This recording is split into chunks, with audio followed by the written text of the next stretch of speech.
Hello students, welcome back to my channel. आज हम लोग देखेंगे keywords of C programming language. ये सी प्रोग्रामिंग लैंग्वेज में कीवर्ड्स क्या होते हैं, ये हम लोगों ने पिछले वीडियो में समझे। इसका फंक्शनैलिटी क्या है, ये कितने टाइप के होते हैं, कितने टाइप के 32 टाइप के होते हैं। ये कीवर्ड्स को अगर हम लोग सी प्रोग्रामिंग में समझ लेंगे तो हमें पूरा प्रोग्रामिंग को कॉन्सेप्ट समझ में आ जाएगा। ये बहुत ही इम्पोर्टेंट है, ये उन लोगों के लिए ज़्यादा इम्पोर्टेंट है जो फ्यूचर में प्रोग्रामिंग को लेकर सीरियस है और एज ए प्रोग्रामर काम करना चाहते हैं। हम लोगों ने सी का इंट्रोडक्शन, इसका बेनिफिट क्या है, सी एंड सी प्लस प्लस में इसका डिफरेंस क्या है, साथ ही साथ कीवर्ड्स, पिछले वीडियो में कीवर्ड्स को भी हम लोग अच्छे से समझे। आज हम लोग कीवर्ड्स के ही 32 में से हम लोगों ने 10 कीवर्ड्स को समझ चुके हैं। बाकी जो रिमेनिंग 22 कीवर्ड्स है, उस 22 कीवर्ड्स को आज हम लोग इस वीडियो में कवर करेंगे। लेकिन वीडियो में आगे बढ़ने से पहले आप सबसे रिक्वेस्ट है, जो लोग मेरे चैनल पर नए हो वो सब मेरे चैनल को सब्सक्राइब जरूर कर दीजिएगा। वीडियो अच्छा लगने के बाद उसको अपने दोस्तों के साथ जरूर शेयर कीजिएगा। इस वीडियो को देखने से पहले सबसे पहले आपका एक सी का इंट्रोडक्शन वीडियो, उसके बाद सी का जो कीवर्ड्स का वीडियो है, ये सब आप पहले एक बार देख लीजिएगा। उसके बाद इस वीडियो को देखिएगा ताकि आप लोगों को समझने में आसानी हो, इसका और भी डेप्थ में आप लोग सी प्रोग्रामिंग को समझ पाए। अभी चलिए देखते हैं ये कीवर्ड्स में नेक्स्ट 10 के बाद 11 में क्या आता है। 11 में आता है आपका डबल एंड 12 में आता है आपका फ्लोट। डबल में क्या है, double and float are data type used to declare decimal type variables. मतलब क्या है, देखिए हम लोग जब INT, वो हम लोग बाद में देखेंगे, INT जब लिखते हैं इसका मतलब क्या है, आप एक डेटा टाइप को, एक नंबर को डिक्लेयर कर रहे हैं एज ए इंटीजर। इंटीजर मतलब 2, 3, 4, 32 ये नंबर। एंड फ्लोटिंग नंबर या फिर डेसिमल नंबर का मतलब क्या है, 32.5, ये है आपका डेसिमल नंबर। इसी डेसिमल नंबर को डिक्लेयर करने के लिए हम लोग डबल एंड फ्लोट ये दोनों नंबर को यूज करते हैं। बहुत ही सिंपल है, they are similar, double and float दोनों ही सिमिलर है, बट डिफरेंस क्या है, double have a 15 decimal digit and float have only 7 digit. मतलब क्या है, अगर आप फ्लोट डिक्लेयर करेंगे ना किसी नंबर को, तो वो मान लीजिए आपने 32.5 लिया, वो ऑटोमेटिक क्या दिखाएगा, 32.5 1 2 3 4 5, ये जीरो नहीं, ये जीरो तक, ये नंबर 7 डेसिमल नंबर तक दिखाएगा। बट डबल में हम लोग 15 डेसिमल नंबर तक, जितना रिमेनिंग फ्रैक्शन नंबर होगा वो हम लोग मैक्सिमम 15 डिजिट तक हम लोग दिखा सकते हैं। इसका डिक्लेयर करने का सिंपल तरीका है फ्लोट। ए है आपका डेटा टाइप, जिस डेटा टाइप में हम लोगों को डेटा को स्टोर करना है, 97.5। एंड डबल में डबल इन, उसमें हम लोग कोई अलग से लेते नहीं है, ये ऑटोमेटिक एज ए डबल ले लेता है। इन को हम लोग अगर डबल डिक्लेयर करेंगे तो उसमें इन जब नंबर हम लोग 10.5 लिखेंगे वो ऑटोमेटिक दिखाएगा। इसका मतलब क्या है, नेक्स्ट हमारा आता है इफ एंड एल्स। ये इफ एंड एल्स जो स्टेटमेंट है, ये एक लूप की तरह काम करता है, जिसमें हम लोग कंडीशन रखते हैं। अगर इफ में x अगर ट्रू हुआ तो वो डिस्प्ले करेगा, अगर x फॉल्स हुआ तो वो एल्स पार्ट में आ जाएगा। मतलब मान लीजिए आज है आपका, टुडे है संडे, ये अगर ट्रू हुआ तो डे इक्वल टू संडे को प्रिंट करेगा, अगर ये इफ पार्ट में रहेगा। और एल्स पार्ट में क्या रहेगा, अगर आज संडे नहीं है, ये मैच नहीं कर रहा है, तो फॉल्स में दिखाएगा टुडे इज नॉट संडे। या फिर आप ऐसे भी बोल सकते हैं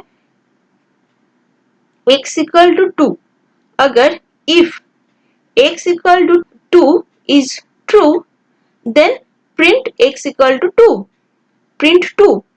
एल्स यहाँ पर प्रिंट क्या करेंगे, फॉल्स। मतलब एक ट्रू होगा और एक फॉल्स होगा, टू कंडीशन रहेगा, एक ट्रू एक फॉल्स। देखिए यहाँ पर लिख रहा है if else statement is used to mark decision where if a condition is true then it will be execute a block of code, एक कोड जो ब्लॉक ऑफ कोड रहेगा वो एग्जीक्यूट होगा।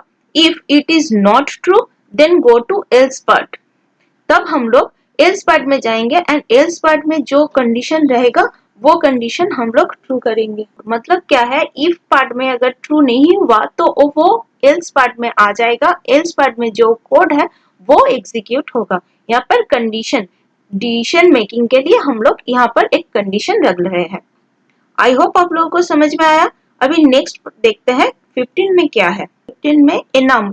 एनम का मतलब क्या है, एक नंबर एनामोरेशन किया जाता है। एनामोरेशन का शॉर्ट फॉर्म है ये enum. The enum keyword is used to declare an enum, short form of enumeration. And enum is user defined data type। ये एक user defined data type है which hold a list of user defined integer contains by default the value of each contains its index starting with 0 though this can be changed। You can declare an object an enum and can set its value to one of the constants you declared before। मतलब क्या है देखिए, इसे तो क्या बोल रहे हैं, ये एक यूजर डिफाइंड डेटा टाइप है। मतलब क्या, अगर किसी को हम लोग इनाम के थ्रू डिक्लेयर करते हैं, मान लो एक एरे को हम लोग डिक्लेयर कर रहे हैं या फिर हम लोग स्ट्रिंग ले रहे हैं जिसका लेंथ हम लोग 8 रख रहे हैं, तो ये इंडेक्स 0 से स्टार्ट होगा, 0 से 7 तक चलेगा। 0 1 2 3 4 5 6 एंड लास्ट इसका इंडेक्स का नंबर होगा 7। ये कैसे हम लोग यूज करते हैं देखिए, देखिए ये जो प्रोग्रामिंग लिखा है ना, इसमें क्या होगा, हम लोग अगर स्ट्रिंग वैल्यू ले रहे हैं तो उसमें जो इंडेक्स हम लोग स्टार्ट करेंगे वो 0 से 7 तक रहेगा। अभी देखिए ये जो एक प्रोग्राम लिखा है ना, इसमें hash include str.h int main function, वहां पर एनम लेकर हम लोग वीक ले रहे हैं जिसको डे बोलते हैं। Enum week day, day equal to अगर वेडनेसडे हुआ तो प्रिंट क्या करेगा, डे को।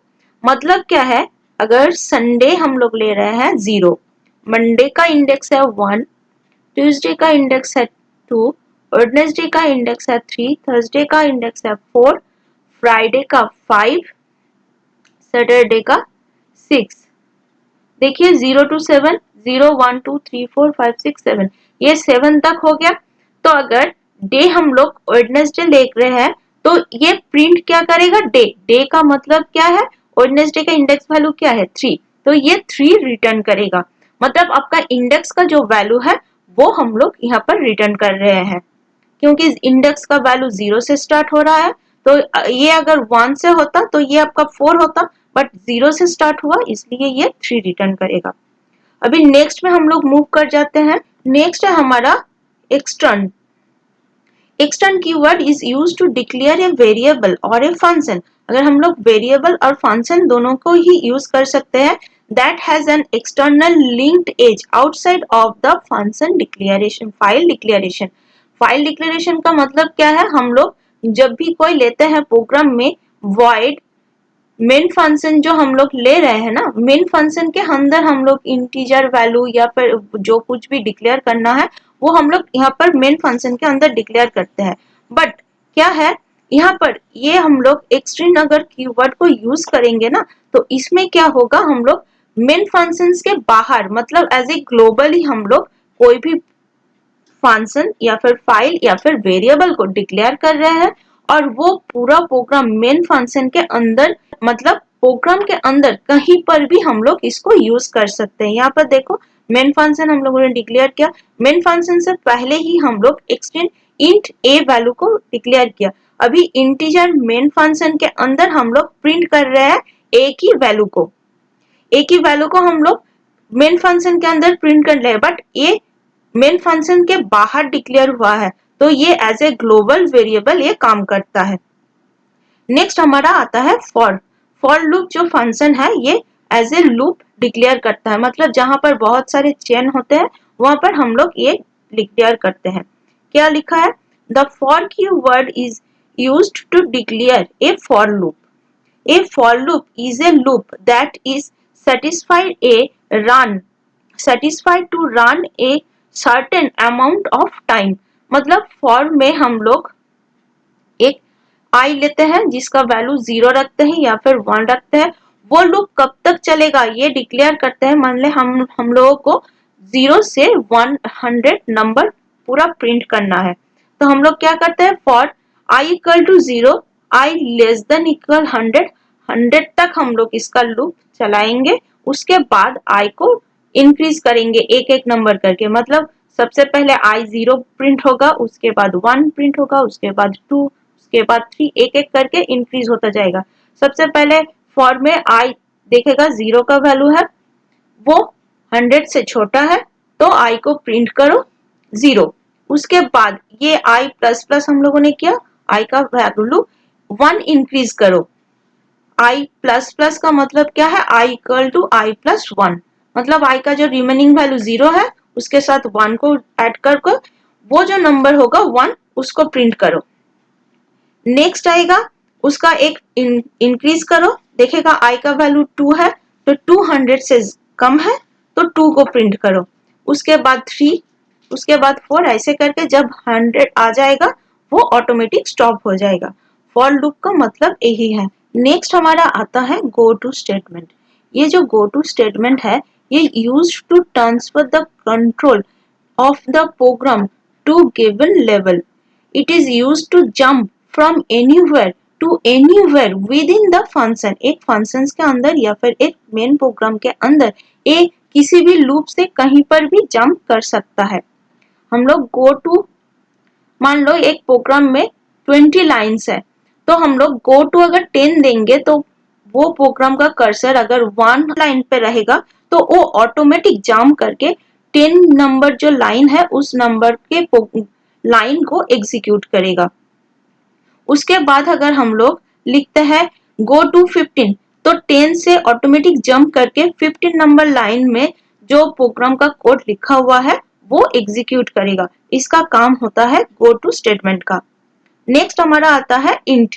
इंट का मतलब क्या है, कोई भी इंटीजर वैल्यू को प्रिंट करने का या फिर डिक्लेयर करने का। क्योंकि सी प्रोग्रामिंग में देखिए उसको तो ऑटोमेटिक पता नहीं चलेगा हम लोग जो नंबर दे रहे हैं वो इंटीजर नंबर है या फिर फ्लोट नंबर है या फिर कोई दूसरा कैरेक्टर है। तो उसके लिए हम लोगों को कोई भी डेटा टाइप यूज करने से पहले सबसे पहले हमें वो डिक्लेयर करना पड़ेगा वो डेटा टाइप कौन से टाइप का है। तो हम लोग इंट अगर यूज करेंगे कंपाइलर को ऑटोमेटिक पता चल जाएगा ए या फिर बी जो भी हम लोग डेटा टाइप ले रहे हैं वो इंटीजर टाइप, मतलब 22, 23, 100 ये सब नंबर इंटीजर टाइप नंबर है, वो हम लोग यहाँ पर डिक्लेयर कर सकते हैं। यहाँ पर इसका रेंज दिया गया है -327682 प्लस 32767 तक। ये रेंज को याद रखिएगा, इंटीजर नंबर में कभी कभी शॉर्ट क्वेश्चन में ये आ जाता है। नेक्स्ट हमारा आता है short, long, signed and unsigned. ये सब डेटा टाइप है क्या, आपके नंबर को स्टोर करने के लिए ये different different type of data type है जिसका रेंज डिफरेंट डिफरेंट होता है। देखिए यहाँ पर लिखा क्या है, different data type also have a different ranges up to which they can store numbers। ये सब नंबर को स्टोर करने के लिए यूज होता है। Those range may vary from compiler to compiler, मतलब एक कंपाइलर के अंदर इसका जो रेंज होगा 0 to 7 के अंदर लॉन्ग का रेंज, वो किसी कंपाइलर में 7 to 100 तक रहेगा। ये सब डिपेंड करता है हम लोग कौन सा कंपाइलर यूज कर रहे हैं। 32 बिट के अंदर इसका रेंज मेमोरी में सेव होता है। आई होप आप लोगों को इतने तक समझ में आया कि हम लोग जो कीवर्ड यूज कर रहे हैं for, if else, go to, integer, float, double, ये सब कीवर्ड्स को जो हम लोग यूज कर रहे हैं, क्यों यूज कर रहे हैं, इसका बेनिफिट क्या है एंड इसका पर्पस क्या है सी प्रोग्रामिंग में यूज करने के लिए, ये सब आप लोगों को आई होप आप लोगों को समझ में आया। फिर भी अगर इसके रिलेटेड आप लोगों को कोई भी क्वेरी हो तो आप नीचे मुझे कमेंट सेक्शन में बता दीजिएगा, मैं इसके रिलेटेड प्रॉब्लम को सॉल्व करने की पूरी कोशिश करूंगी। वीडियो अच्छा लगा तो इसको लाइक, शेयर एंड सब्सक्राइब करना मत भूलिएगा। आज इतना ही, मिलते हैं नेक्स्ट वीडियो में।